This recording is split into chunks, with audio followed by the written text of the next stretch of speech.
So in my computer keyboard, this is the number lock key. So I press the number lock key in my Windows computer keyboard. Now you can see that this is the Alt key.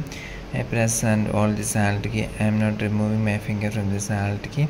At the same time, I am going to type here 128029. Okay, now I can release your finger from this Alt key.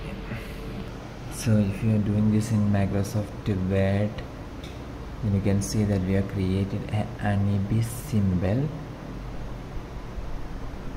So you must either open your Microsoft Word in your Windows computer and you can try this keyboard shortcut.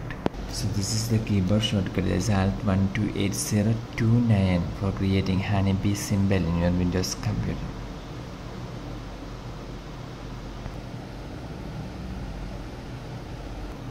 For more videos like this, subscribe. Thank you.